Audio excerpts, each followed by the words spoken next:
اے اہل بیت اطہار نال محبت رکھنے والا ہر فرد یاد رکھیں تساں تے میں سود کو کوئی شے نہ سمجھ دے،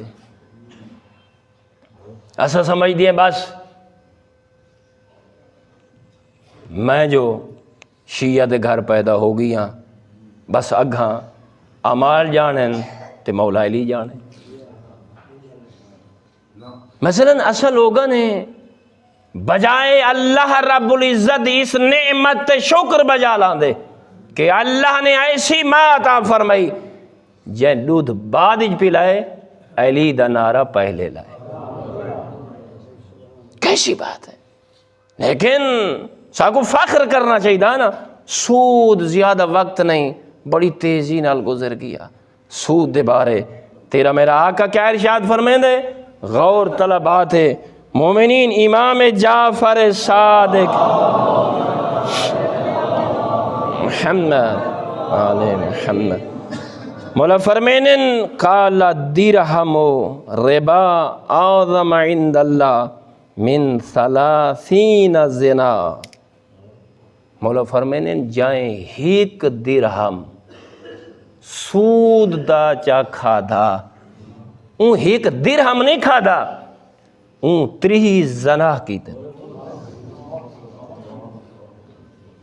غور کرے اللہ کرے جی میں ایسا سن کے توبہ کرن پائے ویندے ہیں ایویں عمل ہی کروں آچا، اور طلبہ دے ناراض نہ ہو سو جی میں ایسا کہنے ہائے ووئے تے دھاڑ ووئے ہیں، ایویں ایسا لوگ عمل کریں دے تاکہ دین محمد والے محمد کو پڑھ دے اور سمجھ دے۔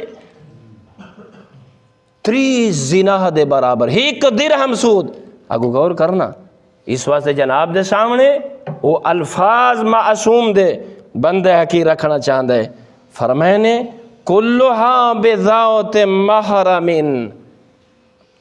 غیر محرم نال زنا نہ، محرم نال 30 مرتبہ زنا کرن دے برابر۔ محرم کون؟ محرم کہے کو آدن مثل خالت و امت، پھوپھی دے نال زنا، خالہ دے نال زنا۔ مومنین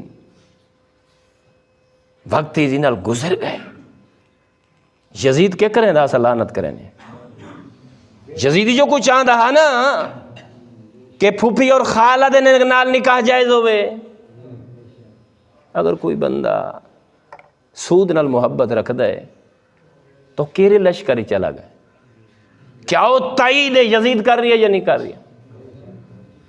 اللہ رب العزت ساکو صحیح مانے دین کو سمجھن اندھے واسطے ٹائم کڈن اپنی اخروی زندگی کو سوارن دی توفیق عطا فرماوے۔